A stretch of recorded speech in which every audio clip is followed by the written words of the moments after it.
Bienvenidos a Audio Arroba, un programa de la Universidad de Antioquia. Este es el curso de Geometría Vectorial y Analítica. En nuestra sesión de hoy vamos a desarrollar el módulo 15, correspondiente a las operaciones con vectores libres dentro del capítulo 4, que como temática general tenemos precisamente los vectores geométricos y en general sus aplicaciones a la geometría. Quiero que observen en el desarrollo que vamos a hacer de las operaciones, vamos a seguir un esquema análogo al que utilizamos ya en la descripción precisamente de las operaciones en los conjuntos de las n-tuplas y en el conjunto de las matrices, porque apuntamos a estructuras comunes, como vamos a consolidar en particular y finalmente la estructura de espacio vectorial. Los contenidos del módulo a desarrollar corresponden inicialmente a la adición de vectores libres, multiplicación de escalares por vectores libres, ángulo entre vectores libres. A través del desarrollo vamos a cubrir los siguientes objetivos. Definir en el conjunto de los vectores libres dos operaciones: una ley de composición interna llamada adición y una ley de composición externa denominada multiplicación de escalares por vectores libres. Y, en segundo lugar, vamos a extender a los vectores libres el concepto geométrico de ángulo. Las preguntas básicas que resolveremos a través de este desarrollo son las siguientes. Primero, ¿cómo se adicionan vectores libres? Segundo, ¿cómo se restan vectores libres?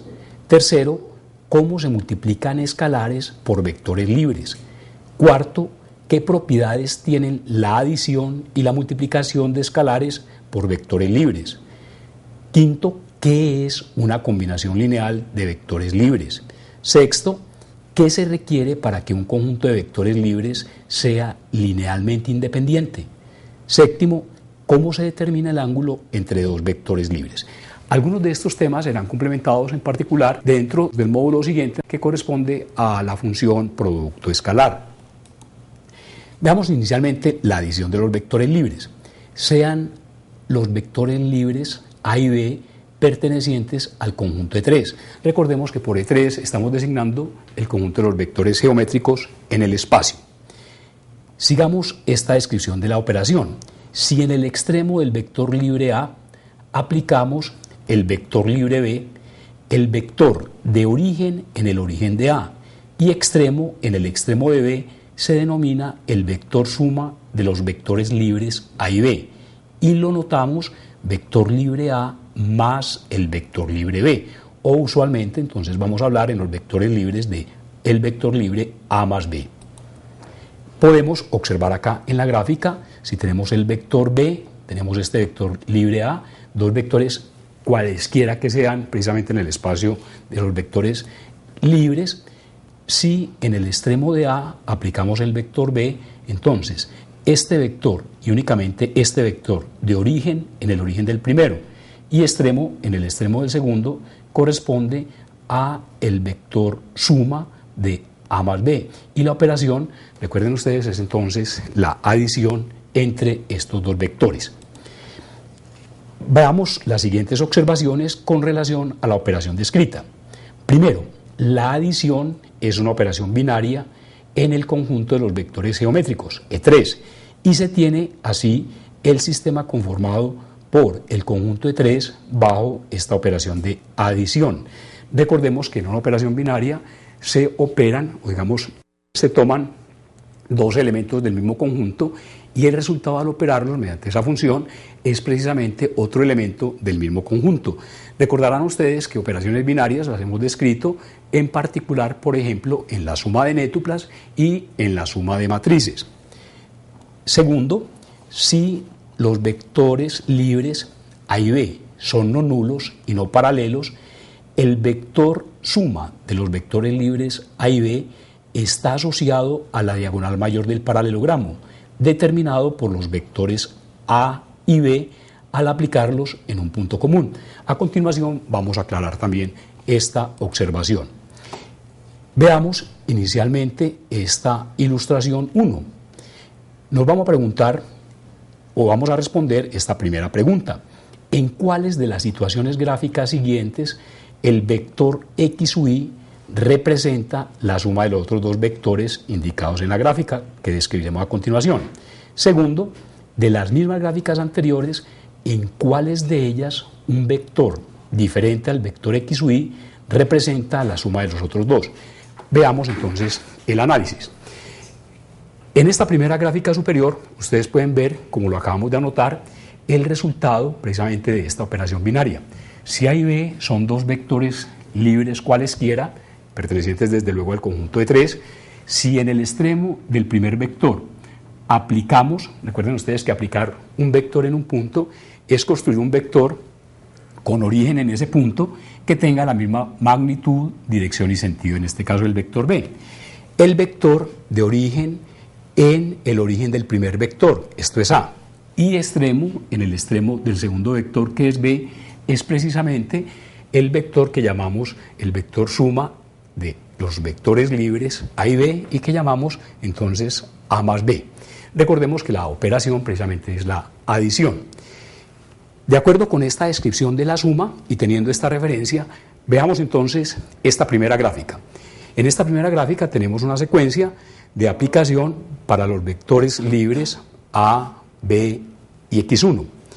Si observamos este vector x1, podemos, o ustedes pueden observar que hemos aplicado en el origen, tenemos en este origen común para A y x1, sigamos entonces los dos vectores A y B.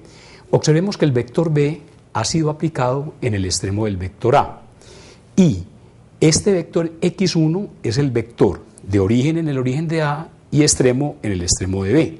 Por lo tanto, podemos afirmar, de acuerdo con la definición de la operación, que este vector, para este caso, x1, el vector x1 es la suma de los vectores libres A y B respectivamente. Veamos ahora la disposición que tienen los vectores en la figura 2.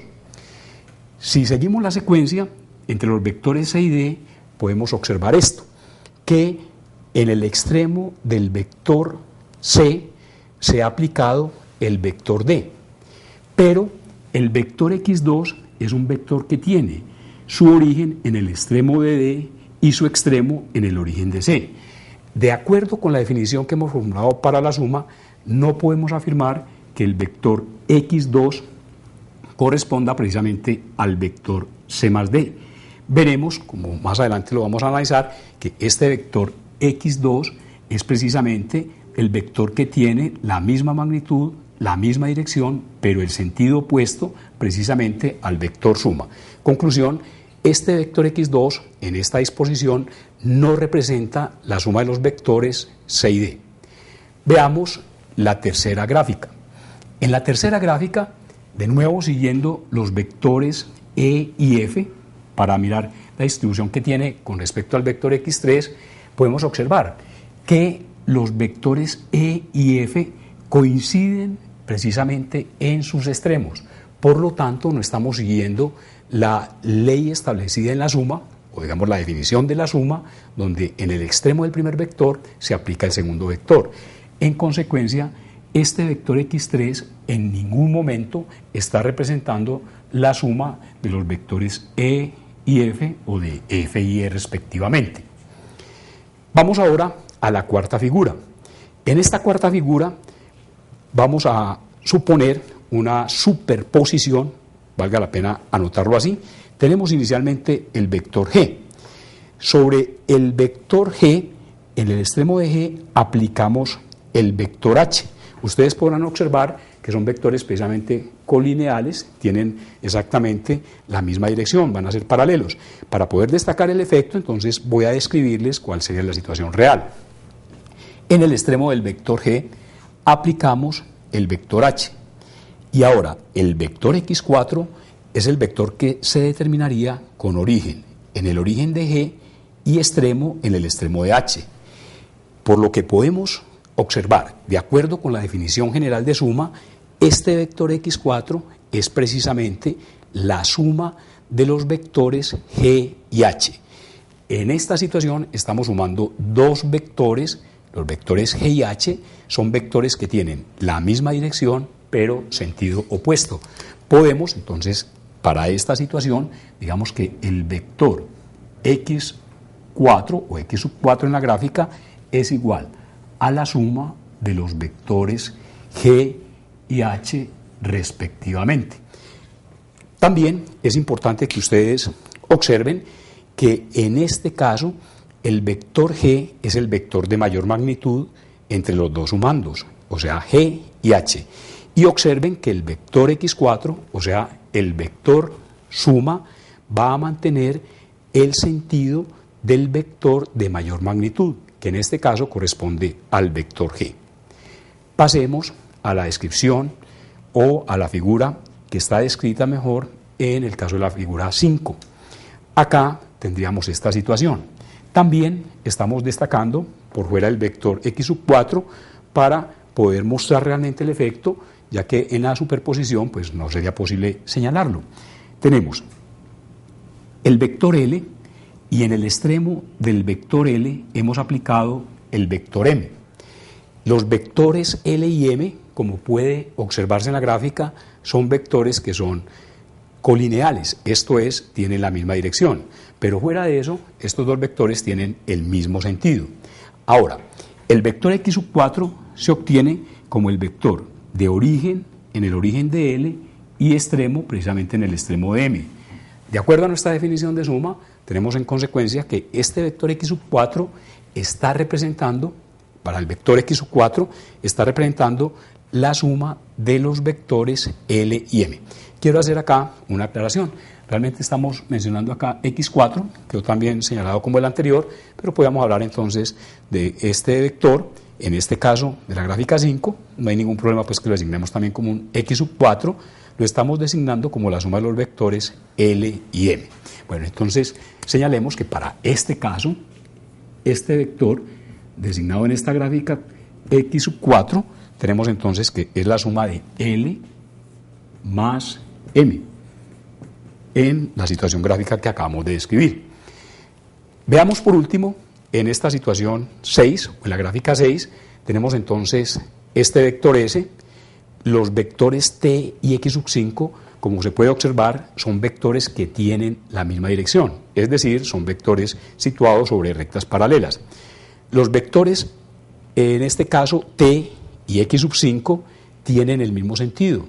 Y el sentido de ambos vectores, de acuerdo con la definición que vimos de sentido, obviamente es opuesto al sentido de ese. Veamos el proceso que describiríamos gráficamente para mirar si este vector x sub 5 en esta distribución corresponde a la suma de los vectores S y T. En el extremo del vector S hemos aplicado el vector T, o sea, el origen del vector T precisamente estaría aplicado acá. Y este vector x sub 5 tiene su origen en el extremo de T y su extremo en el extremo de S. Si revisamos la definición general de la suma, podemos observar que este vector x sub 5 no corresponde, en este caso, a la suma de los vectores S y T. La suma sería un vector que teniendo la misma magnitud y la misma dirección de x sub 5, debería tener en consecuencia el sentido opuesto a x sub 5 para poder caracterizarse como su suma. Pero el vector x sub 5 no corresponde a esa suma y es la respuesta que nos hemos, es la respuesta a la pregunta que nos hemos planteado. Volvamos a la segunda parte del ejercicio que nos habla de las mismas gráficas anteriores, en cuáles de ellas un vector diferente al vector x sub y representa la suma de los otros dos vectores. Ya la situación de 1 está analizada, entonces veamos en 2. En 2 vimos que x sub 2 no es la suma de c más d ni de d más c. Veamos si es posible que uno de los otros dos vectores, bien sea c o d, sea la suma de d y x2 o de c y x2 respectivamente. Por la distribución que tenemos de c, podemos observar que en el extremo del vector D se ha aplicado el vector x sub 2, pero el vector C está aplicado con origen en el extremo de x sub 2 y con extremo en el origen de D. El vector C, por lo tanto, no estaría representando la suma de los vectores D más x sub 2. Entonces, no podemos afirmar que este vector C corresponda, de acuerdo con la definición, a esa suma. Podemos también ahora preguntarnos si el vector D representaría la suma de los otros dos vectores. Está ocurriendo una situación completamente análoga. Acá tenemos en el extremo del vector x sub 2 se ha aplicado el vector C, pero el vector D precisamente tiene sentido opuesto al sentido que debería tener precisamente el vector suma. En este caso podríamos afirmar en consecuencia que el opuesto de D es el vector que correspondería a la suma de x2 más c. Veamos ahora en el caso de la figura 3. En el caso de la figura 3 observamos que x sub 3 no es precisamente la suma de E y F. Veamos entonces, por ejemplo, para el vector E. Para el vector E podemos observar esto. Si seguimos al vector x sub 3, en el extremo de x sub 3 se ha aplicado el vector F. Y el vector E es el vector que tiene origen en el origen de x sub 3 y extremo en el extremo de F. De acuerdo con la definición de la suma, podemos entonces observar que en esta gráfica, por la distribución que presenta, el vector E, podemos decir que en este caso E es el vector suma del vector x sub 3 más el vector F. O sea, este vector es precisamente la suma de los dos anteriores. Para el caso que hemos analizado acá en 4, que hemos llamado también este vector x sub 4, este vector ya vimos que es la suma de g más h. Veamos entonces la situación que tenemos reflejada en la gráfica 5. En la gráfica 5 pudimos observar que en este caso el vector x sub 4 es también, para este efecto, el vector resultante de la suma de los vectores L y M, donde estamos sumando dos vectores que tienen la misma dirección y el mismo sentido. Para el caso de la última gráfica en 6, establecimos que el vector x sub 5 no corresponde a la suma de los vectores s más t o t más s. Pero si observamos acá, podemos también mirar que el vector s no representa tampoco la suma de los vectores t más x sub 5, porque en ese caso tendríamos un vector de origen en el origen de t y extremo en el extremo de x sub 5, lo que nos muestra que el vector suma sería un vector que tiene precisamente la misma magnitud, la misma dirección, pero tendría el sentido opuesto de S. Por lo tanto, entonces S no corresponde a esa suma.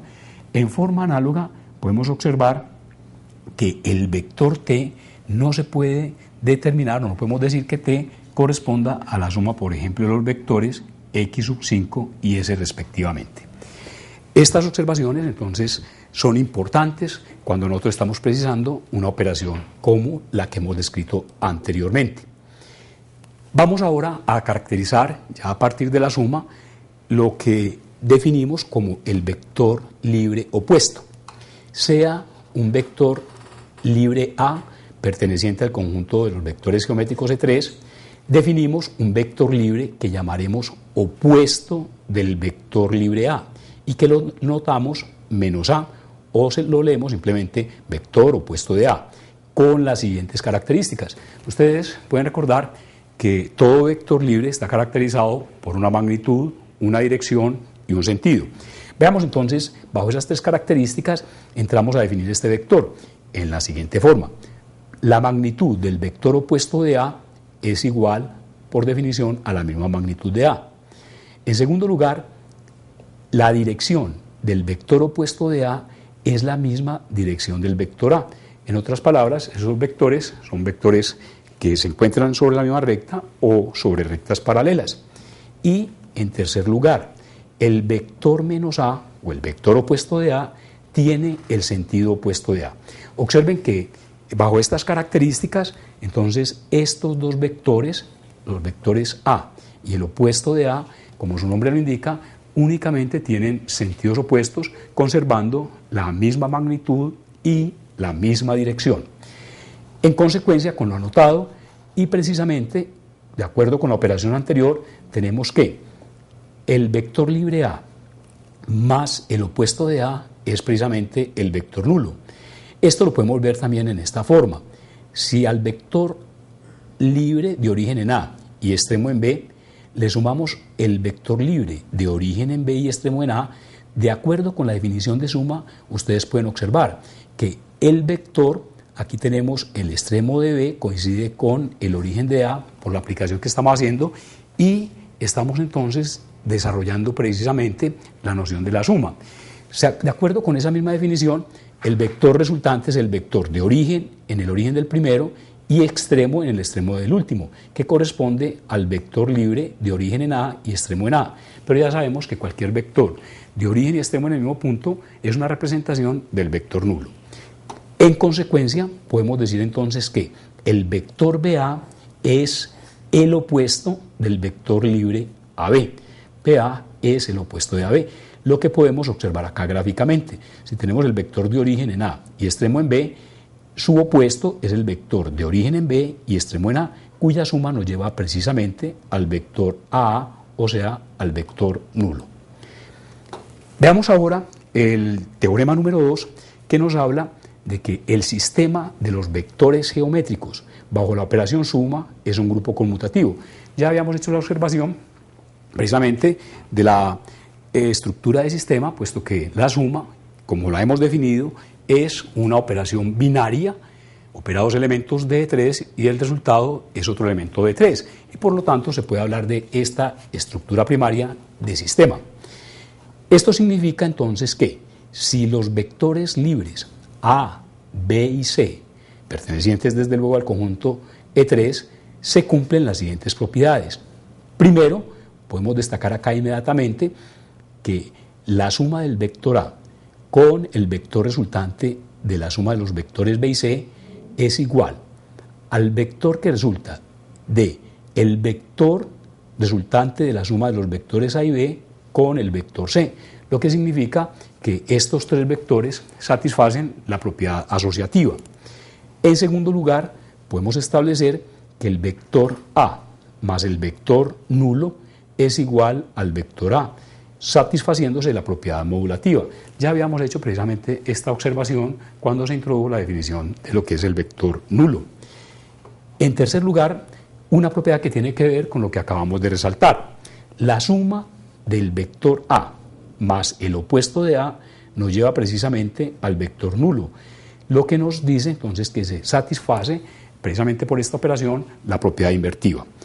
Estas tres propiedades, como ustedes recordarán y pueden revisarlo de nuevo en las estructuras algebraicas básicas, caracterizan a esa operación binaria con el conjunto en el cual está determinada esa operación. Precisamente ese sistema se caracterizaría por la presencia de estas propiedades en este momento como un grupo, pero además se cumple la propiedad conmutativa, esto es, la suma de los vectores geométricos A y B es exactamente igual a la suma de los vectores B y A. A más B es igual a B más A. En consecuencia, este grupo es un grupo conmutativo o un grupo abeliano. De nuevo, les vuelvo a recordar algo que mencioné al iniciar esta sesión, y es que ustedes van viendo las estructuras comunes que se satisfacen, digamos, en este nuevo sistema y en sistemas anteriores que ya hemos mencionado, como son precisamente el de las enétuplas y en el conjunto de las matrices, cada uno bajo la operación suma respectiva en su contexto. Vamos ahora a revisar esta operación que corresponde a la sustracción de vectores libres. Sean los vectores libres A y B, pertenecientes al conjunto de 3. Definimos la sustracción entre los vectores libres A y B y la anotamos entonces A menos B. Así, A menos B es por definición precisamente la suma del primer vector más el inverso aditivo del segundo vector.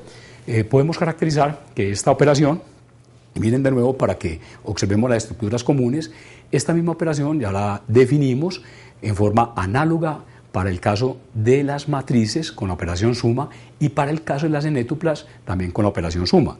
Siempre que nosotros tengamos un grupo aditivo, podemos entonces garantizar esta operación en particular, la operación de diferencia, como un caso particular de la suma, ya que sabemos que todo elemento, al satisfacerse la propiedad de grupo, todo elemento tiene inverso aditivo y por lo tanto se puede definir esta operación. Tenemos entonces que A menos B, hablando así en forma general, es igual a la suma del vector libre A más el opuesto del vector B. Veamos entonces en esta gráfica. Si tenemos el vector B, el vector libre A también, vectores geométricos cualesquiera en el espacio, podemos entonces proceder a esa definición. Como un apoyo tendríamos lo siguiente. Tomemos el vector A y en el extremo de A, estamos indicando acá a través de este vector punteado, estaríamos aplicando el vector B. Esto si fuéramos a efectuar precisamente la operación suma. En este caso, como se trata de la diferencia, entonces tomamos acá, en el extremo del mismo vector A, aplicamos el vector opuesto de B. Esto es un vector, como lo acabamos de caracterizar, que tiene con respecto a B la misma magnitud, la misma dirección, pero el sentido opuesto. Y acá tendríamos entonces el vector opuesto de B. Por definición, el vector de origen en el origen de A y extremo en el extremo del vector opuesto de B es el vector A más el opuesto de B, o sea, la suma del vector A más el opuesto de B, que lo hemos designado entonces como A menos B. Vamos a establecer una serie, esas propiedades que quiero que las revisemos acá, lo que hemos anotado acá con respecto a la diferencia, o a la sustracción mejor, quiero que veamos un análisis similar, pero vamos a completarlo para que veamos una forma alterna, pero muy importante también que resulta de la diferencia. Como podemos observar, de nuevo en la operación, tenemos el vector libre A, tenemos el vector libre A, y hemos aplicado entonces en el extremo del vector A, hemos aplicado el vector B, como lo hicimos allí en la operación. Para destacar ahora el vector opuesto de B aplicado precisamente en el mismo extremo de A. Y la suma entre el vector A y el opuesto de B nos conduce precisamente al vector A menos B. Si tomamos en el mismo origen del vector A y aplicamos en este origen el vector libre B, tomemos entonces esta aplicación del vector B, vamos en esta forma a determinar un paralelogramo. Este paralelogramo tiene precisamente estos dos vectores que son el vector B y el vector menos B. Al tener la misma dirección y la misma magnitud, así sus sentidos sean opuestos, entonces ya nos permitirían determinar un paralelogramo. Ese paralelogramo lo cerraríamos entonces en esta forma con el vector A menos B.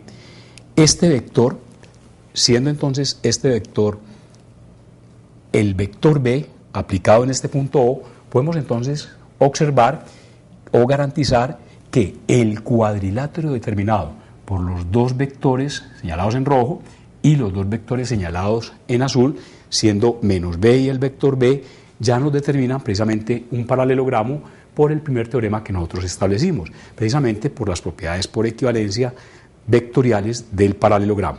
En consecuencia, podemos afirmar que este vector que cierra precisamente del extremo de B hacia el extremo de A es el vector A menos B. Una aplicación importante que quiero destacar y que podemos entonces observar acá es la siguiente.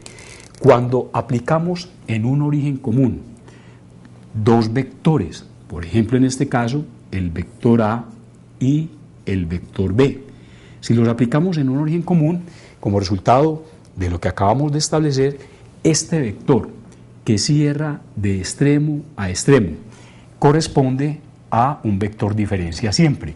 En este caso, en la forma que lo hemos cerrado, digámoslo así, este vector con origen en el extremo de B y extremo en el extremo de A es el vector que corresponde a la diferencia entre los vectores A y B respectivamente. Podríamos decir que tiene su origen en el extremo precisamente del sustraendo y tiene su extremo haciendo la analogía con la diferencia, tiene su extremo precisamente en el extremo del minuendo, que correspondería en este caso al vector A. Pero análogamente, si aplicamos de nuevo en ese mismo origen común los vectores libres A y B, y ahora cerramos o aplicamos entonces en esta otra forma.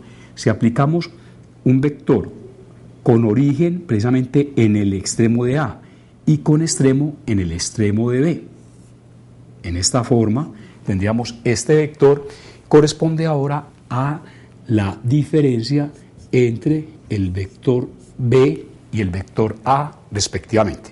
Esta es una forma supremamente importante porque en la práctica la vamos a utilizar continuamente en las aplicaciones geométricas y en las aplicaciones físicas, y lo vamos a llamar entonces un criterio alterno o una forma alterna de obtener la diferencia, no ya directamente a partir de la definición como lo tenemos precisamente en este caso inicial, sino a través de esta completación de ese paralelogramo con aplicación simultánea de los dos vectores, en este caso en un origen común.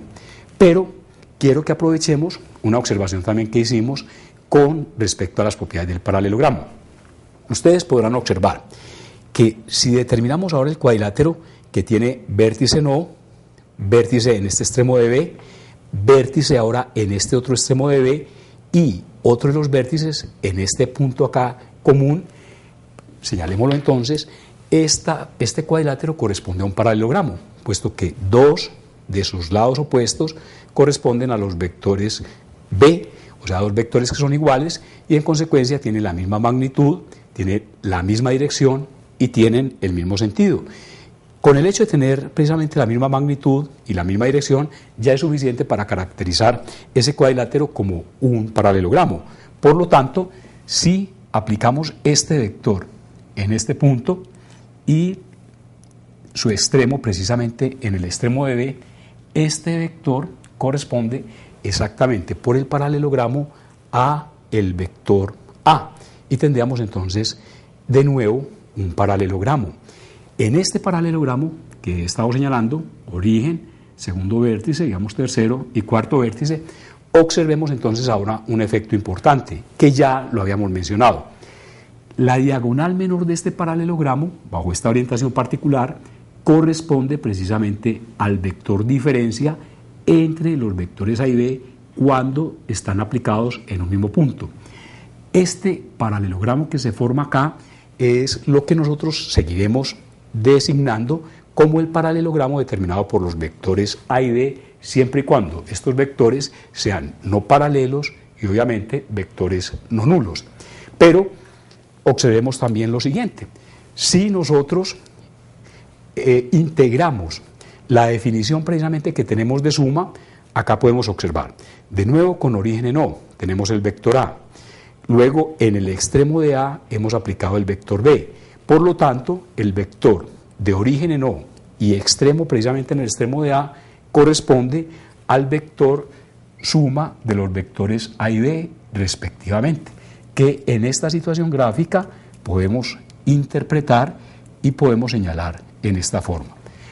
Así podemos entonces establecer que en el paralelogramo determinado por los vectores A y B, bajo esas condiciones que acabé de anotar, no nulos sino paralelos, siempre aplicados en un origen común, las diagonales precisamente de este paralelogramo van a representar: la diagonal mayor representa el vector suma con esta orientación y la diagonal menor representa el vector diferencia de los dos vectores que están determinando ese paralelogramo. Vamos ahora a revisar las observaciones con respecto a esta estructura.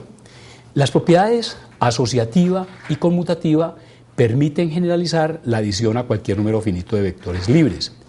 La caracterización, en segundo lugar, del sistema formado por el conjunto E3 con la operación suma como un grupo abeliano permite la verificación de una serie de propiedades características de esta estructura y que se presentan en el teorema 4. Ese teorema 4 ustedes lo pueden precisamente analizar en el libro y podrán observar que si analizan el apéndice corresponde a las estructuras generales de cualquier grupo aditivo. Veamos Finalmente, con respecto a las operaciones, la multiplicación de escalares por vectores libres, sean el vector libre A perteneciente a E3, sea el vector libre A, desde luego distinto del vector nulo, lambda un real cualquiera. Tomemos entonces el vector libre A y destacamos como L la recta subyacente de este vector. Primero, metricemos la recta L subyacente del vector libre A así. Recordemos que metrizar una recta es un concepto que hemos utilizado ya en el cálculo, que ustedes ya conocen en el álgebra, y consiste en dotar a una recta cualquiera de un origen, una magnitud y un sentido, digamos una dirección, eligiendo dos sentidos, un sentido positivo y un sentido negativo. Esa metrización de la recta es lo que nosotros designamos como la recta real, y allí podemos establecer una correspondencia entre esa recta metrizada y el conjunto de los números reales y representar los conjuntos, digamos subconjuntos o el conjunto de los números reales a través de intervalos o de distintos subconjuntos gráficamente. Veamos entonces, en esta metrización de la recta L vamos a tomar como origen el origen precisamente del vector libre A. Vamos a tomar como unidad de medida, tenemos acá entonces nuestro 1, unidad de medida, va a ser la magnitud del vector A. Sentido positivo, vamos a elegir entonces como sentido positivo el mismo sentido de A. Segundo, en esta forma podemos establecer una biyección entre el conjunto R y el conjunto de puntos de la recta L. Esto es una correspondencia biunívoca en la cual a cada punto de la recta lo podemos poner en correspondencia con un real único y recíprocamente. Tercero, el segmento orientado de origen en el origen precisamente de la recta y que hemos asociado, desde luego, quiero decir origen de la recta metrizada, porque no tendría sentido hablar del origen de la recta, y extremo en el punto asociado al real lambda, lo llamaremos lambda por A o lambda A, o también el producto del real lambda precisamente por el vector geométrico A. Revisemos, pasémoslo acá a esta representación gráfica, donde tenemos entonces la recta L subyacente del vector libre A. Hemos metrizado esta recta y veamos entonces el efecto resultante. Tenemos el origen precisamente en el punto origen del vector A, hemos tomado como unidad de medida precisamente la magnitud del vector A, por lo tanto esta longitud corresponde a el real en este punto, digámoslo así, donde correspondería al extremo del vector, estaría asociado ese punto con el punto en correspondencia con el número 1, y así este segmento unitario lo podemos, o de magnitud igual a 1 más bien, que corresponde a la magnitud de A, lo podemos trasladar sobre toda la recta para representar aquellos puntos asociados a los números enteros. Como hemos dicho que el sentido que vamos a elegir precisamente en la recta metrizada como positivo es el sentido de A, entonces el sentido negativo corresponde al sentido opuesto de A. Y así, al trasladar el segmento unitario hacia la izquierda, en esta recta que tenemos en esta posición, tendríamos entonces las representaciones de los puntos asociados a los reales, menos 1, menos 2, por ejemplo este punto correspondería a menos 1.5 y así sucesivamente. De acuerdo con lo que acabamos de establecer acá, volvamos al tercer punto, hemos dicho, por definición, el segmento orientado de origen en O y extremo en el punto asociado al real lambda, lo llamaremos lambda por A o simplemente lambda A. En esta forma podemos describirlo así. Este vector de origen en O y extremo, precisamente en el punto asociado a lambda, es el vector que vamos a designar como lambda por A. Podemos destacarlo acá para tener una referencia gráfica precisamente de este vector. O sea, este vector, por definición, observemos que es un vector que es colineal con el mismo vector A, ya que está descrito o está definido sobre la misma recta subyacente del vector A. Destaquémoslo entonces en esta forma. Y así podemos destacar y representar cualquier número real, lo podemos poner en correspondencia con un punto único precisamente sobre esta recta y recíprocamente. De esta manera podemos tomar, por ejemplo, Si tenemos acá el real, digamos al real 2, lo pondríamos en correspondencia con este punto, de acuerdo a la metrización que hemos hecho. Entonces, el vector de origen en el origen de O y extremo precisamente en el punto asociado al real 2 es el vector por definición que llamaríamos 2 por el vector libre A o 2A. Esto significaría entonces que este vector de origen en O y extremo en el punto asociado a el real 2 corresponde, vamos a desplazarlo acá para que tengamos una mejor visión de este vector. Entonces este vector sería un vector libre asociado entonces a 2 por el vector A. En forma análoga podemos proceder también para representar, supongamos, este punto es la representación o la correspondencia que tendríamos en la recta real del número menos 1.5. Entonces, el vector de origen en O y extremo precisamente en menos 1.5 es el vector por definición menos 1.5 por A. Y este vector entonces tendría, como lo podemos observar acá, su origen en el origen de O y extremo en el punto asociado a ese real. Destaquémoslo entonces en análoga forma en esta gráfica. Así podemos entonces en forma similar determinar cualquier múltiplo, que llamaremos así, múltiplo escalar del vector A. Cuando hablamos de múltiplo escalar no nos referimos necesariamente a que sean números enteros o números racionales, sino cualquier número real que se definiría precisamente bajo esta correspondencia. Es muy importante que ustedes observen cómo todas las operaciones, precisamente en los vectores geométricos, las hemos definido desde la geometría y desde los términos que nosotros ya conocemos, tanto en la geometría integrada ahora a estos conceptos de vector libre. Vamos a revisar las características que rodean a este vector lambda por A. Las características, de nuevo, ya ustedes saben, de cualquier vector libre son su magnitud, dirección y sentido. De acuerdo con esto, podemos establecer entonces la magnitud del vector lambda por A es igual al valor absoluto del lambda por la magnitud del vector A. Esto es inmediato, puesto que recuerden ustedes que estamos metrizando esta recta con nuestro 1 o nuestra unidad de medida precisamente corresponde a la magnitud del vector A. Y así podemos hablar de la distancia de cualquier punto precisamente al origen como ese valor absoluto, digamos, de lambda por la unidad. Pero la unidad es precisamente la magnitud del vector A y tendríamos en consecuencia esta igualdad. La dirección del vector lambda por A es la misma dirección de A y surge precisamente de la definición de este proceso, puesto que el vector lambda por A, como lo tenemos en su descripción, es un vector que se encuentra sobre la misma recta subyacente del vector A, o sea, sobre la recta L.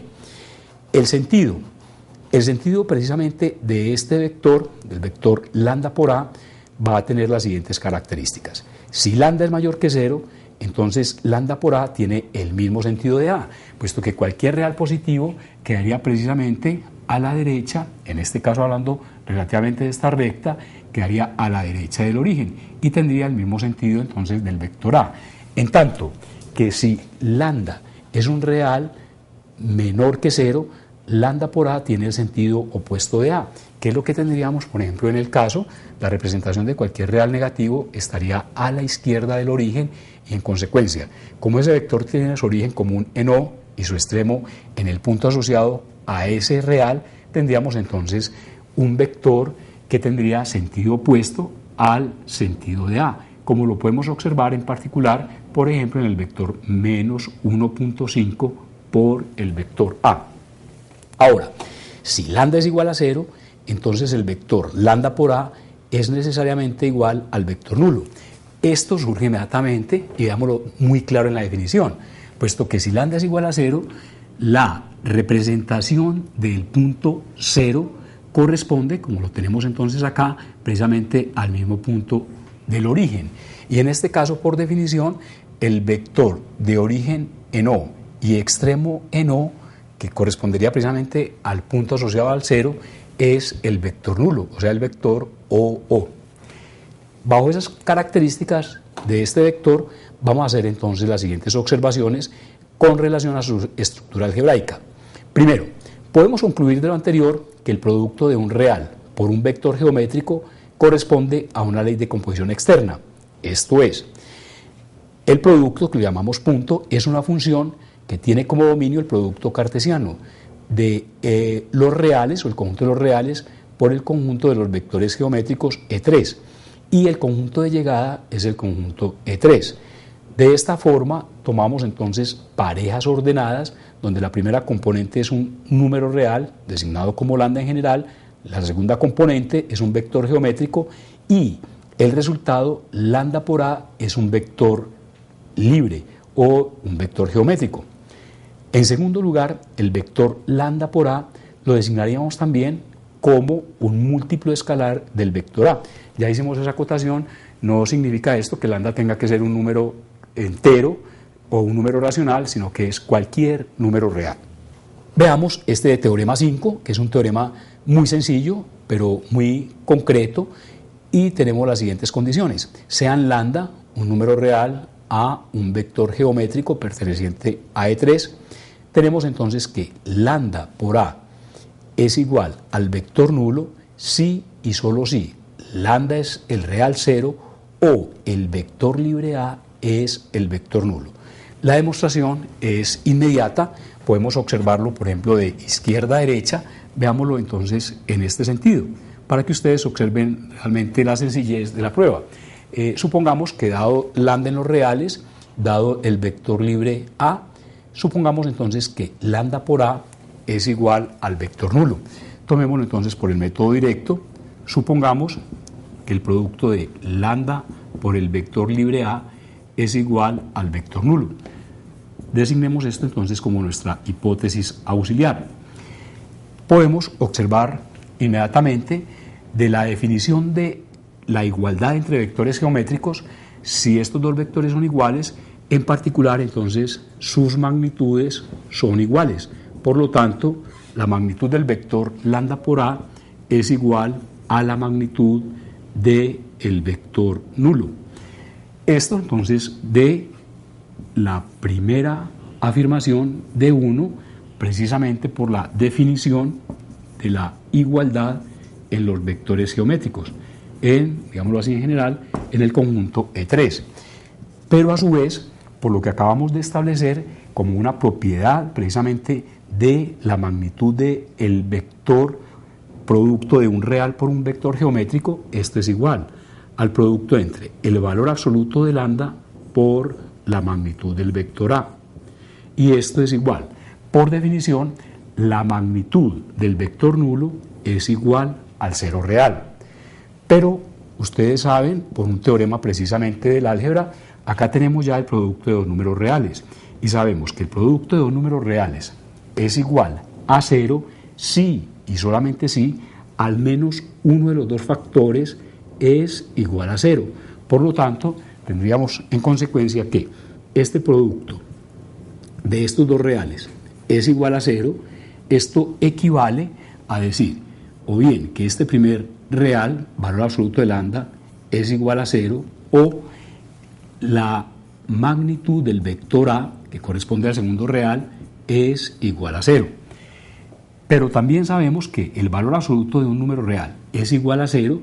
Esto equivale entonces a que el real es precisamente el número 0. O sabemos también que por definición, si la magnitud de un vector es igual a 0, por definición entonces quiere decir que este vector es el vector nulo, porque por definición el vector nulo es aquel vector que tiene magnitud igual a 0. Y en consecuencia podemos establecer esta implicación. Les dejo para que ustedes revisen la implicación de derecha a izquierda, que es análogamente muy sencilla. Este teorema 6 presenta ya las propiedades que caracterizan precisamente a esta operación en general, sean los vectores geométricos A y B pertenecientes a E3, lambda y beta perteneciente al conjunto de los reales. Entonces se cumplen. Primero, el producto del número 1 por A es igual al vector libre A, algo que podemos observar inmediatamente a partir de la definición que hicimos precisamente de esta operación. Segundo, el opuesto de el vector A, miremoslo así, el opuesto de A es igual a menos 1 por el vector A. También podemos observarlo acá. Si nosotros tomamos entonces menos 1 por A, es un vector de origen en el origen de O y extremo precisamente en el extremo asociado al punto menos 1. Y eso nos conduce inmediatamente al vector opuesto de A. Tercero, tenemos que el producto de lambda por la suma de los vectores libres A y B, o sea, A más B, esto es igual a lambda por A más lambda por B, hablando de A y B respectivamente como vectores geométricos. Acá muchas veces acostumbramos entonces en esta operación decimos que este producto o este lambda es distributivo con respecto a la suma. En la cuarta propiedad tenemos que el producto de la suma de dos reales, lambda más beta por el vector A, esto es igual a lambda por A más beta por A. Esta operación, ya la hemos visto en otros contextos, muchas veces se homologa en una forma similar a la anterior y se dice que es una distributividad también de la suma con respecto a este producto. Pero podemos afirmar, y ya lo hemos anotado en otros contextos, acá esta suma no es exactamente igual a esta suma, por lo tanto no se puede equiparar con la estructura que se satisface en la propiedad 3, donde esta suma es una suma en vectores geométricos y esta es una suma también entre vectores geométricos, o sea, es la misma suma. Acá esta es una suma en los números reales y acá es una suma en los vectores geométricos, y en consecuencia lo que podemos hablar es de una pseudo distributividad. Y finalmente tenemos que el producto entre los reales lambda y beta como coeficiente precisamente de el vector libre A, que nos daría lambda por beta, esto como coeficiente por el vector A, es igual a lambda por el producto a su vez de beta por el vector A, lo que significa que podemos entonces tomar y agrupar estos dos coeficientes y tomarlos simplemente como un solo producto en los reales. Es importante también anotar que acá no es una operación realmente asociativa, como supuestamente se podría ver. Contexto claro en otras propiedades análogas que ya hemos visto en los otros conjuntos. Observemos que este producto es un producto entre los reales. Este producto es una ley de composición externa, en tanto que este producto es la ley de composición externa y este producto también es una ley de composición externa. O sea, esta segunda operación acá es la misma que esta primera, en tanto que esta segunda operación de acá no es la misma de acá porque este es el producto entre los números reales. Veamos entonces las últimas observaciones. Primero, las propiedades establecidas en los teoremas 2 y 6 nos permiten concluir que bajo estas operaciones, adición de vectores libres y multiplicación de un real por un vector libre, el conjunto E3 se consolida como un espacio vectorial real, que notamos espacio vectorial de los vectores geométricos en el campo de los números reales. Ya ustedes vieron la estructura similar que tenemos y que se cumplió precisamente para las matrices como un espacio vectorial real y las enétuplas como un espacio vectorial real. Segundo, esta nueva estructura amplía las propiedades que caracterizan al conjunto de los vectores geométricos, como pueden verificarlo en las propiedades generales de todo espacio vectorial. Los invito a ver el apéndice número 1, donde tenemos todas las propiedades precisamente que caracterizan al espacio vectorial y que en particular entonces van a ser satisfechas por los vectores geométricos, como un caso también particular de espacio vectorial, por las matrices con sus operaciones, como un caso particular de espacio vectorial, y lo mismo por las enétuplas, como un caso particular de espacio vectorial. Es fundamental que a este nivel ustedes vuelvan a revisar los mapas conceptuales que presentamos al principio para que vean la identidad en las estructuras, que es precisamente uno de los principios fundamentales que nosotros estamos acá mostrando y que les facilitan el estudio y el tratamiento precisamente de este tema, y no solamente de los vectores geométricos, sino de los conjuntos anteriormente citados. Y nos preparan precisamente para el trabajo que vamos a hacer ya en el curso posterior de álgebra lineal. De esta forma hemos terminado este módulo 15 del capítulo 4, correspondiente en consecuencia a las operaciones introducidas básicamente en el conjunto E3, la adición y el producto de un real por un vector geométrico. Este es el curso de geometría vectorial en el programa de UDE Arroba, un programa de la Universidad de Antioquia. Volveremos pronto.